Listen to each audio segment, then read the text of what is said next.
Hello, hello. Welcome back to Leading Women in Tech. It's your host, Toni Collis here, a leadership guru, woman in tech aficionado, and all around just passionate about making the world a better place through having better technology leadership in the form of helping every single woman that listens to this podcast up level. Today, I want to talk a little bit about crisis management in particular, rather than just normal crisis management, which we have talked about before in the podcast. I want to talk about what to do when you inherit a crisis. A few episodes ago, I think episode 174 to be precise, I talked about what happens when you inherit a poor performer and the steps to take once you find out that you have a poor performer. So you bring this team member up to your expected standards, or how to identify that's not possible. The ability to lead your team as individuals and getting them working like a well-oiled machine, such as when you inherit an underperformer, is what we often view as the core of leadership. But there are many other pieces which are often forgotten until they're urgently needed. And today I want to focus on one of those critically important tools, crisis management, and specifically what to do when you inherit a crisis rather than just manifesting around you.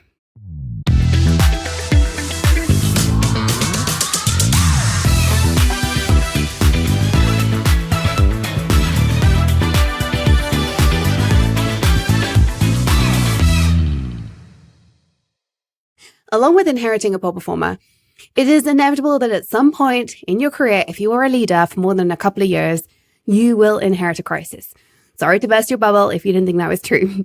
It might be that you join a new team, you get a promotion, company restructure, but at some point you will find yourself inheriting a mess. It happens more often than you might think. Often new hires or reorgs are made precisely because something is very, very wrong. You don't do those things as everything's working really well. If things are running smoothly, people are happy, no one leaves, no one new is needed. What you might inherit will vary widely and depends on your specific skill set and role. So I'm not going to list out like the kind of thing you might be looking out for, but it could be financial, could be PR, might be a sudden plummet in market share. Any situation that threatens your organization's existence is the crisis we're talking about here.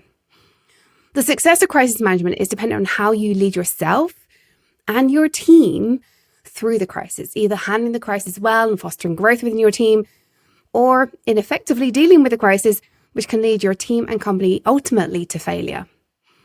Crisis management isn't about fighting the immediate challenges that are in front of you. It's also about starting to align yourself with the values and goals of your organization. Remember, this is one of the differences between having a crisis that's unfolding around you and inheriting a crisis. One of the things you're doing at the same time, if you've inherited something, is aligning yourself with this organization. You've got to do that alongside managing this crisis in a way that's with the values and goals of the organization, which you might not know at this point. So what do you do? How do you handle inheriting a crisis?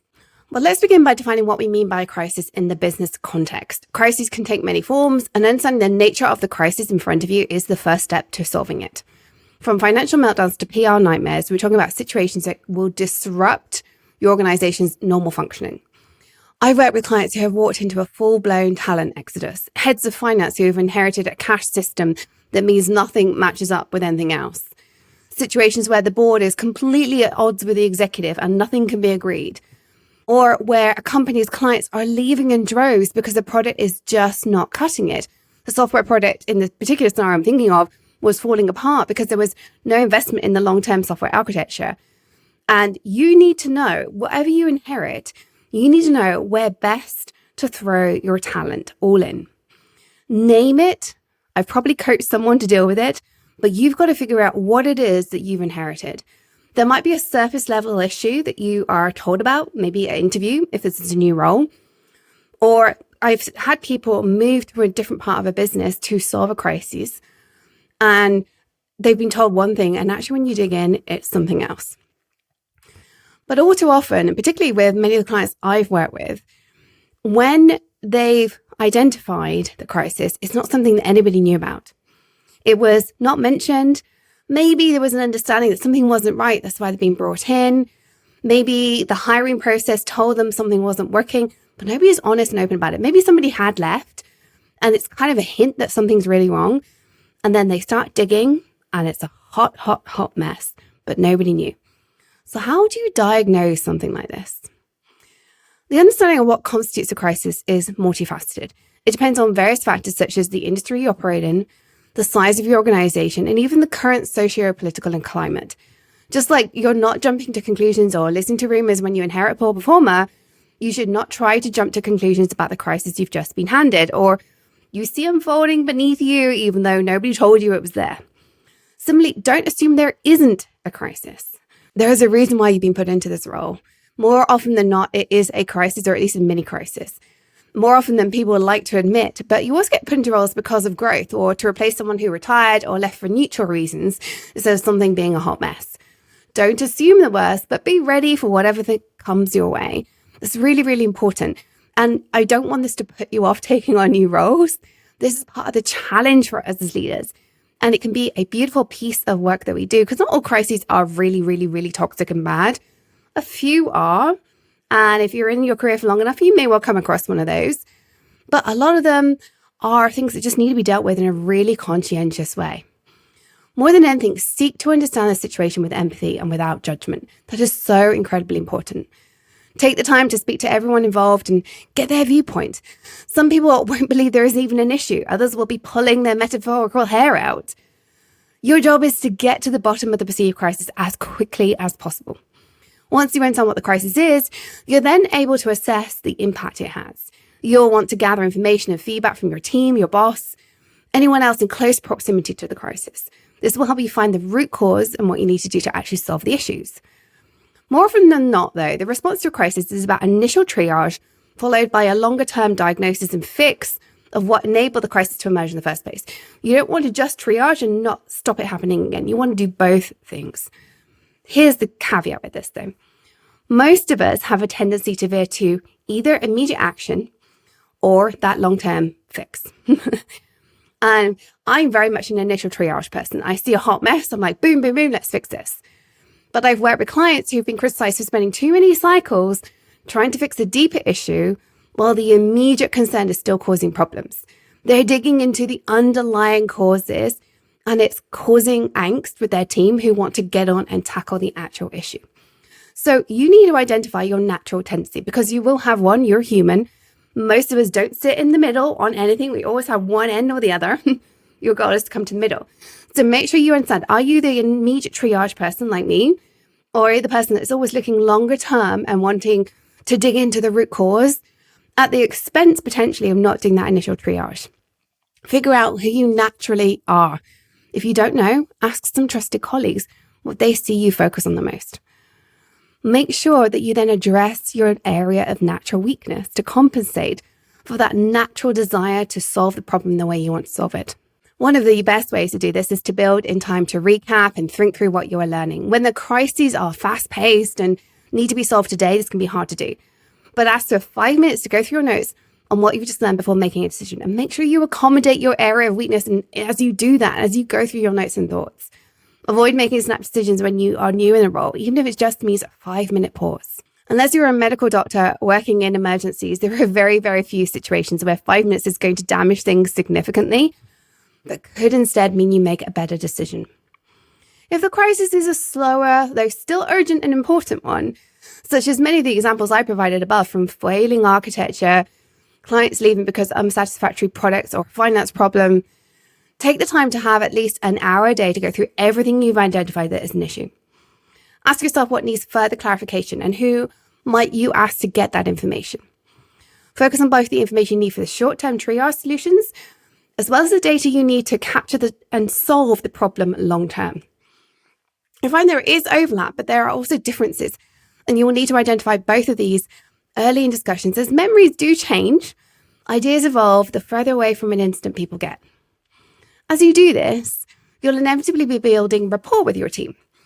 You're going to be having conversations with them about the situation. This is where inheriting a crisis is more challenging than a crisis happening around you in a well-established role. If you've inherited a crisis because you've taken on a new role, even when it's an internal shift, the team might know you, but there's a change in dynamic. And you need to be working on all the transitional stuff that first 90 days alongside handling this crisis. It can be very easy to go in ideas and innovations blazing to solve the immediate issue, but at the cost of those crucial relationships.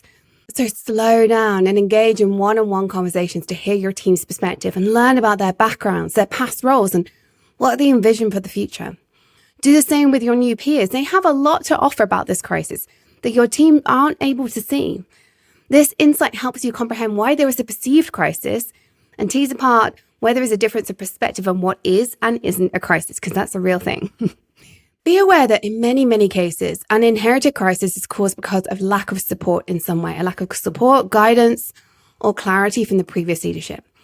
Sometimes that manifests in not investing in something crucial. It could be that your team hasn't had enough person power to do the necessary work. The team is therefore burnt out while the product fails. It could be that someone has been quietly advocating for a change in a process or policy and nothing was done. More often than not, someone will have at least claimed to have predicted what is happening. The danger is what happens next and the damage that can be done by how you handle such comments or rumors. By establishing open lines of communication and showing your empathy and compassion, while not just agreeing wholeheartedly with, oh my God, yes, of course this should have been done 5 years ago, you may well ignite the spark of motivation. If you can have that backwards and forwards dialogue, provide the openness that they've been craving and potentially was the cause of the crisis in the first place, was the lack of that backwards and forwards communication.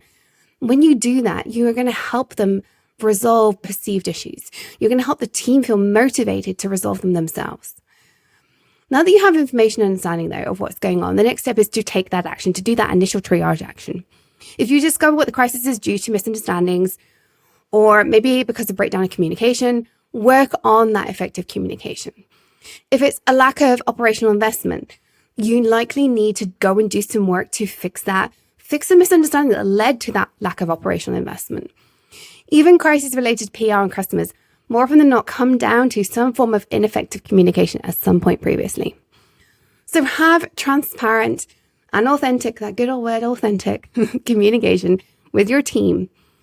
Talk about the facts of what has gone wrong. Stick with facts. It's very easy to go to feelings, how we're all feeling about a situation. But in a crisis, stick to facts. Talk about any plans and, crucially, your expectations of what is going to be put in place to resolve the crisis. This is very key. As you move through the crisis, there has to be an open and candid set of communications about how each person is going to take responsibility for fixing a situation. Who will take on what, and what timescales are involved and expected. This may well be your first foray into that kind of expectation setting with this particular team if you've inherited them. And it's crucial that for you, you are fair, you're calm, you're open, but you set very clear lines where there is no misunderstanding. It's easy in this situation to fall either into the people-pleasing mode where you start being less than clear on what is needed because you don't want to ruffle feathers, you backtrack a little bit, and you're a little bit vague because of your people-pleasing, right? We've all done that. If you're a people-pleaser, we tend to be a little bit vague when somebody in front of us is not happy, and therefore people don't actually know what's required of you, or you might give 2 bits of information that are different to 2 different people. Like that happens. It's one of the traps I've fallen into. But the other trap is how we can sometimes fall into this operational mode of do, without regard for people and emotions because of this urgency around the crisis. It's fascinating to me now as a coach that despite my need to people please, which is most of the time so dominant in who I am, in my identity, I'm a recovering people pleaser even today. But in almost every crisis situation, I turn into this dictator. It's very odd to me, sitting now to one side of myself as a coach and observing that. What we want is a blend between the two. You need empathy, you need openness, you need compassionateness, which can, in the worst situation, fall into people pleasing. But they also need to know clearly what is expected, the timescales, where, when, and how. And it's not a democracy. You do get to dictate within parameters what is required. This is your first and most important opportunity to demonstrate how you expect everyone in the team to operate with you and each other. It's kind of daunting when you think about it like that, but this is one to really put the time and effort in to get right. Your organization may also have new priorities, and these priorities often are part of the thing that's either causing the crisis or the change in priorities is a result of the crisis. And part of what you need to therefore do is communicate that transparently and allow for feedback from your team, share thoughts on the direction of your organization, and allow them to feed it back up again. Having these shared conversations that result in shared goals is a powerful way to pull everybody together out of crisis mode. It can give your team a sense of ownership and accountability instead of that fear of everything going wrong all the time. Once you get your team on board with new priorities, shifting gears, what you're expecting from them to solve this problem, you then have to follow through and meet with your team regularly to see how these priorities are progressing. And this is where it is crucial, in my opinion, with whatever crisis you have, whether you've inherited it or you've been there a while. I like to have dedicated crisis meetings. I wouldn't call them that. I would call them whatever the project is that's fixing the situation. But don't make this part of your team meetings or your one-on-ones. They need to realize this is a ruthless priority, and therefore it's having its own separate thing on the side. As you continue to see steady improvement, now comes the challenging part, tracking the progress towards the end goal for this crisis to be resolved. You should continue to commit to your follow-up meetings, respecting their importance. Do not cancel or delay them because that erodes the trust with your team. And remember, because you're in this transition phase, you're also trying to build this trust as well. So you might have the ability to avoid at the odd meeting if you'd been in this role for a year and you had that trust in place. It is paramount that you hold your meetings, or at least give somebody else responsibility for holding them if you can't attend, and it has to be a rare thing for you not to attend in this kind of situation. These sessions are when you then dive into the progress, the challenges, how they're going to meet their goals, what's holding them up. You always want to be asking the question, what do you need from me to unstick this situation? What do you need from me to meet your goals this week? And then document. You are going to gather data as part of this, how your team operates, how they work with each other, their strengths, their weaknesses, as well as other areas in the business that are a problem are going to come out in these meetings. So document meticulously and act swiftly to address any other things that are coming up, including training, resources that are needed for your team. Your goal here is to use this as part of your transitioning learning process. Hopefully, if you and your team have been committed to these priorities of resolving this crisis, these follow-up meetings are going to start seeing rapid improvement. There's going to be improvement in the KPIs, maybe how your team is working together. And although you're going to be looking for the crisis to be resolved, you may also notice that your team, which was once more, is now lighter and livelier. However, if things are persisting or get worse, you might need to make some difficult choices. Perhaps your expectations were too ambitious. Perhaps your team is not the right one. Perhaps you need to recalibrate your plan for success. In the rarest of situations, you might have to take a drastic course of action, such as restructuring, personnel changes. It's always a tough and painful situation to go through, but sometimes it's necessary to preserve the well-being and productivity of the team. So don't shy away from that if you realize that is the only route forward. In the midst of a crisis, it's also worth remembering it's very easy to be focused on the numbers, metrics, and strategies. I think this is where my brain goes and why I stop people-pleasing in this situation. It's really important to not lose sight of the people. Your company is your people, not the product, not the dollars. It is the people. Don't get me wrong, the product and the dollars matter, but ultimately your company is because of your people. As a leader, you're not just navigating numbers and processes. You're leading a group of individuals with their unique fears, concerns, and emotions through this situation. You need to lead with empathy. You need to understand that this situation is taking an emotional toll on the team in front of you. You need to practice active listening. You need to encourage open dialogue. You need to provide a safe space for your team to express their feelings and fears where you don't get defensive, by the way.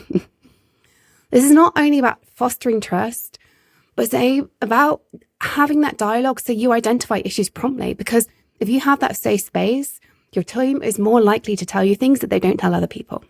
Don't underestimate the power of your presence in the room, even if it's a virtual room. Your team looks to you for guidance and reassurance.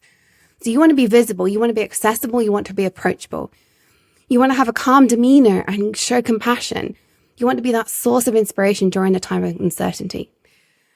Being resilient and adaptable are qualities that you as a leader must embody. And as you do that, you're going to encourage them in your team as well. Show them that adversity can be an opportunity for growth and transformation. I remember a mentor of mine showing me how she dealt with crises. We were involved in a crisis together.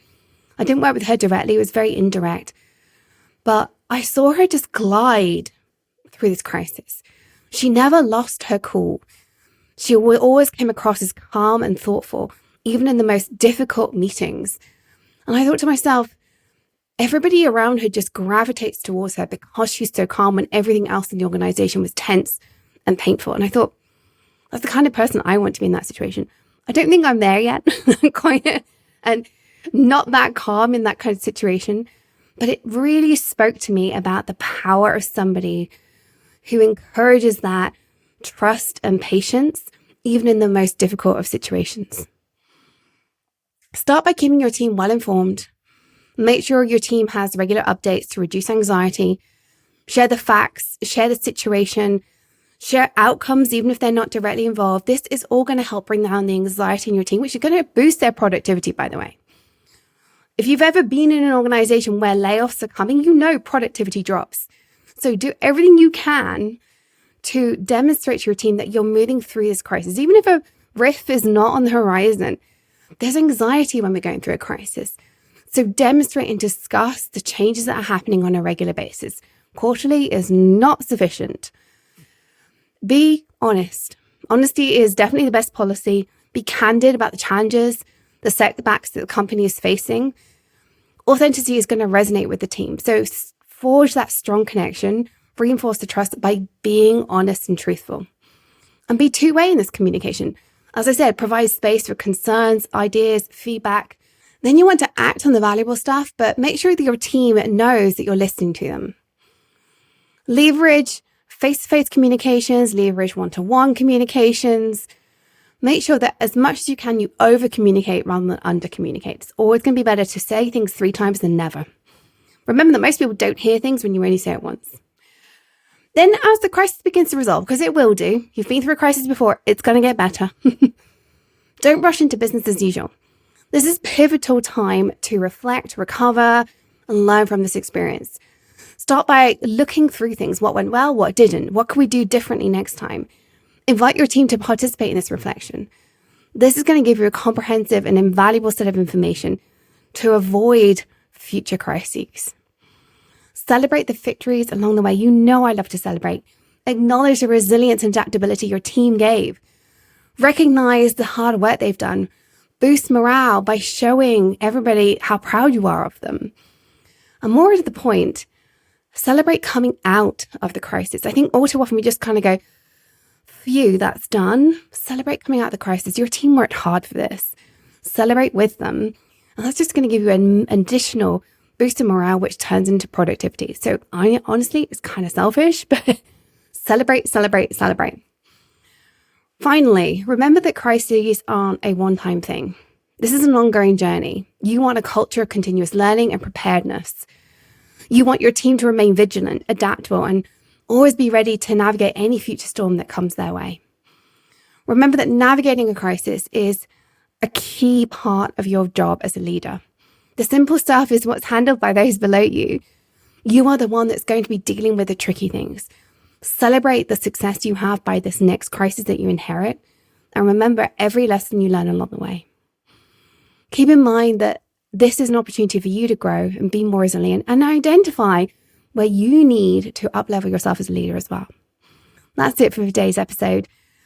As always, I would greatly appreciate it if you don't already, share this episode with somebody that you think would benefit from hearing it. And if you are following us on any particular platform, please do hit like and subscribe. That just helps us find more people. Once again, as always, stay in your tech leadership game, follow your dreams, because the world really does need that uniqueness that you bring as a leading woman in tech.